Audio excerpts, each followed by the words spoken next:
guys, ito si Dana. Ito yung araw na hindi na siya nagising.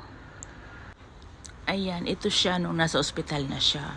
Nung nasa ICU pa kasi siya, hindi ko siya na videoan. Wala talaga akong picture nasa kasi bawal kami noon makapasok eh.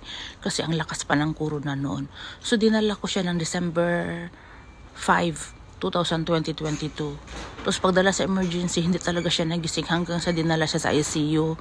Ayun, 1 week siya nagising. December sakto ngayon, December 12, 2022 nagising siya. Pero wala pa, hindi pa rin siya may mga aparatos pa eh. So at least nagising siya nung time na ang saya namin, pero grabing lanta ang ni Dana nun. Hindi ko akalain kasi sabi ng doktor baka daw ganto ganyan. Pero sabi ko gawin niyo ang paraan kahit Fujita yan, ang mahal ng Fujita. Kahit saan kayo magtanong, i-search nyo ang Fujita Hospital dito sa Japan. Pinakamalaki yan sa Japan talaga, as in magkano ang Sabi ko kahit ubusin ko pa ang pera niya. Basta pagalingin nyo yan, sabi ko, pagalingin nyo, gawin nyo ang paraan lahat-lahat. Ayun, okay daw, okay. Tapos, araw-araw, minuto, siging tawag sa akin, ganito ba ang gawin ka? Lahat napapaalam sila bago lang ginagawa eh. Ko, basta nandi mo sa gawin nyo lahat yan. Ayun, ginawa naman nilang parang sa awa ng Diyos. Ayun, December 12, ayun, hanggang sa ilang buwan pa nakalipas. Tapos, nakadalaw kami ng as in, nakita namin siya. Ako nakita ko siya December 12 talaga. Tapos yun lang, saglit lang talaga, as in, mga 3 minutes lang, as in, kadali lang pinalabas na ako kasi ang lakas ng COVID. Tapos, nakita siya ni Aska mga January na kalagitnaan.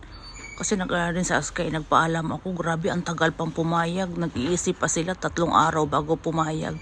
Saglit lang kami doon, wala kami 30 minutes, pinalabas na kami. Malakas pa kasi ang COVID noon eh. Ayun, masaya naman si Aska. Tapos nakabalik na si Aska ulit, mga February na naman, kalagitnaan na naman. Tapos ang tagal niya dyan, ang tagal niya na sa ospital eh, ang tagal.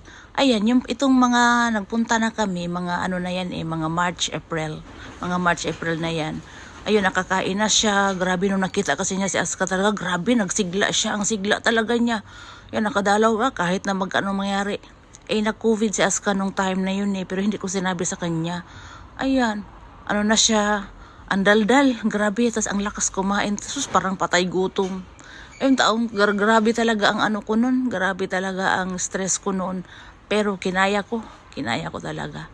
So ngayon, nakikita ko na masaya talaga kami, as in, okay na. Wala nang mga masabi ang aking mga dito ni Dana.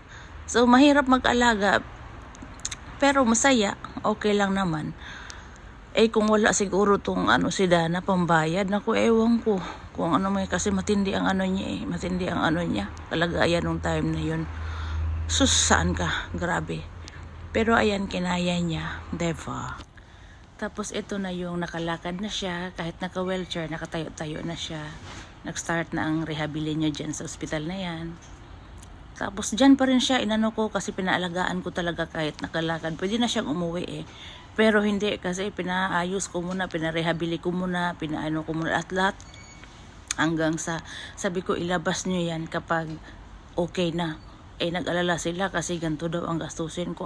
Okay pa naman. Diba? Ang lakas na niyan kumain dyan. Grabe talaga, bawat dala ko. Tapos, uubos niya, tapos nag-aaya pa yan sa siya mga nurse, kakain sila sa labas dyan sa baba kasi sa ospital na yan may mga mamahaling pagkainan dyan.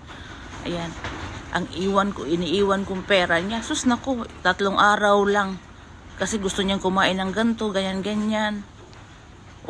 Tapos pag pumunta kami dyan, sabi niya wag kang bumili kasi gusto kong sumama sa labas kaya malaki kasi ang ospital yan, parang may mall, maraming pagkainan na maraming bilihan na pagkain, kung mayroong mga basta para siyang restaurant, marami. Ayan, nakain na siya ng maayos dyan. Malakas na siya dyan, pero hindi ko pa pinapauwi. Gusto niya nang umuwi dyan. Sabi ko hindi pa pwede kasi mahirap mag-wheelchair sa atin. So ayun, nung umuwi na siya, ayan, okay na, nakalakad-lakad na siya kunti. Diba?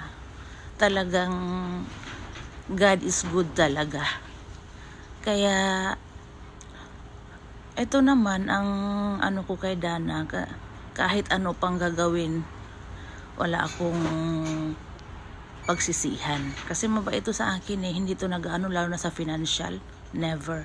Kaya kahit anong mangyari, may pera man to o wala, hindi ko talaga siya pabayaan.